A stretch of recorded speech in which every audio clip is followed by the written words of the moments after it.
ہم سب پیسہ کماتے ہیں، خرچ بھی کرتے ہیں، لیکن کیا ہم اسے صحیح طریقے سے صحیح جگہ پر خرچ کر رہے ہیں؟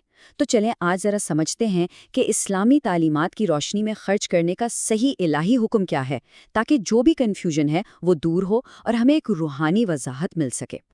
کیا آپ نے کبھی اپنے پیسے خرچ کرنے کے طریقے میں ایک عجیب سے تضاد پر غور کیا ہے؟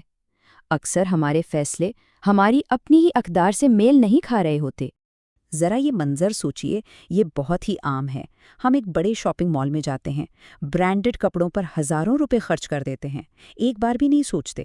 لیکن جیسے ہی باہر نکلتے ہیں، ایک غریب رکشہ والے سے 20 روپے کے لیے بحث شروع کر دیتے ہیں۔ یہ تضاد ہماری ترجیحات کے بارے میں بہت کچھ بتاتا ہے نا؟ اور بات صرف رکشے والوں کی نہیں ہے۔ اکثر ایسا ہوتا ہے کہ ہم سڑک پر مانگنے والے پیشہ ور بھکاریوں کو تو پیسے دے دیتے، لیکن ان لوگوں کو بالکل نظر انداز کر دیتے ہیں جو خاموشی سے سفید پوشی میں اپنی ضرورتیں چھپائے بیٹھے ہیں۔ تو اس تجزیے میں ہم اسلامی تعلیمات کی روشنی میں خرچ کرنے کا صحیح ترجیحی حکم سمجھنے کی کوشش کریں گے۔ تو سوال یہ ہے کہ ہماری ترجیحات کا آغاز کہاں سے ہونا چاہیے؟ اسلام اس معاملے میں بالکل صاف رہنمائی دیتا ہے۔ نیکی گھر سے شروع ہوتی ہے، یعنی آپ کی پہلی اور سب سے اہم ذمہ داری آپ کا اپنا خاندان ہے۔ یہاں ایک بہت بڑی غلط فہمی ہے جو اکثر لوگوں میں پائی جاتی ہے۔ وہ سمجھتے ہیں کہ باہر کسی کو خیرات دینا نیکی ہے، لیکن اپنے گھر والوں پر خرچ کرنا تو بس ایک ذمہ داری ہے۔ یہ سوچ بالکل ٹھیک نہیں ہے۔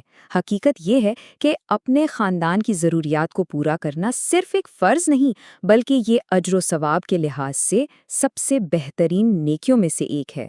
اس اصول کی عظمت کو سمجھنے کے لیے ذرا یہ حدیث سنیے۔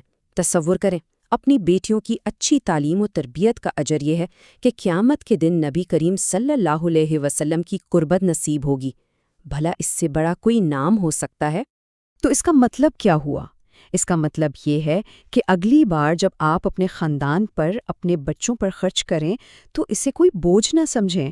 یہ تو آپ کی دنیا اور آخرت دونوں کے لیے سب سے قیمتی انویسٹمنٹ ہے۔ اچھا، اپنے گھر کے بعد ہماری ذمہ داری کا دائرہ تھوڑا اور بڑا ہوتا ہے، یعنی ہمارے رشتہ دار۔ اور حیرت کی بات یہ ہے کہ اس دائرے کو مضبوط کرنے میں رزق میں اضافے کا ایک بہت گہرا روحانی راز چھپا ہوا ہے۔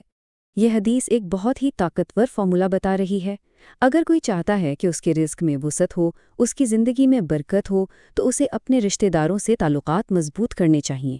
یعنی صلہ رحمی صرف ایک سماجی ذمہ داری نہیں، بلکہ ایک روحانی سرمایہ کاری بھی ہے۔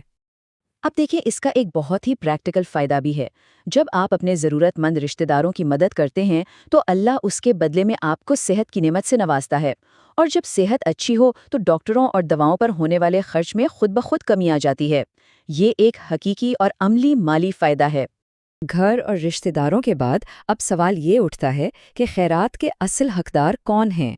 آئیے زکوٰۃ اور مسکین کے تصور کو سمجھتے ہیں تاکہ ہماری مدد صحیح لوگوں تک پہنچ سکے۔ زکوٰۃ کے بارے میں ایک بہت اہم اصول سمجھ لیں۔ آپ اپنی زکوٰۃ اپنے زیر کفالت افراد جیسے بیوی، بچے یا والدین ان کو نہیں دے سکتے، لیکن آپ اسے اپنے بہن بھائیوں یا دوسرے ضرورت مند رشتہ داروں کو بالکل دے سکتے ہیں۔ بلکہ حقیقت تو یہ ہے کہ اگر آپ کے بہن بھائی ضرورت مند ہیں تو وہ زکوٰۃ کے سب سے پہلے حقداروں میں سے ہیں۔ اچھا، رشتہ داروں کے بعد قرآن مسکین یعنی ضرورت مندوں کا حق بتاتا ہے۔ لیکن اصل مسکین کون ہے؟ وہ نہیں جو سڑکوں پر پیشہ ورانہ طور پر بھیک مانگتے پھرتے ہیں، بلکہ اصل مسکین وہ سفید پوش اور خوددار لوگ ہیں جو اپنی عزت نفس کی وجہ سے کسی کے آگے ہاتھ نہیں پھیلاتے، حالانکہ وہ شدید مالی مشکلات کا شکار ہوتے ہیں۔ انہیں ہمیں خود تلاش کرنا پڑتا ہے۔ یہاں ایک چھوٹی سی لیکن بہت کام کی ٹپ ہے۔ اگر کوئی مسافر آپ کے پاس آئے اور کرائے کے لیے مدد مانگے تو اسے نقد پیسے دینے کے بجائے بہتر ہے کہ آپ اسے براہ راست ٹکٹ خرید کر دے دیں۔ اس طرح آپ دھوکہ دہی سے بھی بچ جاتے ہیں اور یہ بھی یقینی ہو جاتا ہے کہ آپ کی مدد صحیح مقصد کے لیے استعمال ہوئی ہے۔ صحیح جگہ پر خرچ کرنے کے ساتھ ساتھ یہ جاننا بھی بہت ضروری ہے کہ ہمیں کن چیزوں سے بچنا ہے۔ اسلام دولت کے استعمال کے لیے کچھ واضح اخلاقی حدود بھی مقرر کرتا ہے۔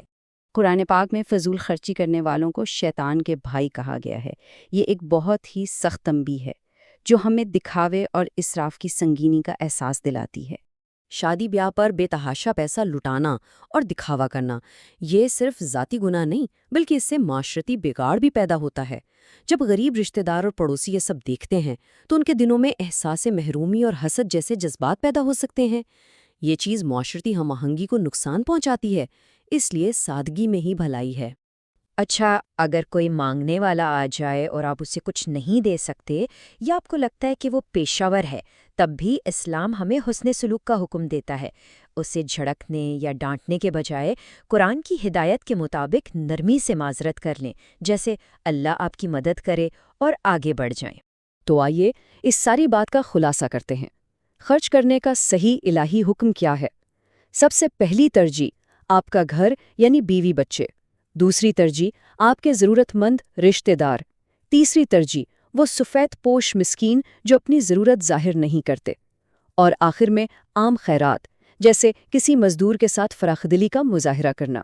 اور آخر میں یہ ایک سوال ہے جو ہم سب کو اپنے آپ سے پوچھنا چاہیے، کیا ہماری یہ دولت ہمارے لیے نیکیاں جمع کر رہی ہے یا پھر ہماری لا علمی میں گناہوں کا بوجھ بنتی جا رہی ہے؟ یاد رکھیے، اصل کامیابی پیسہ کمانے میں نہیں بلکہ اسے صحیح نیت اور صحیح جگہ پر خرچ کرنے میں ہے۔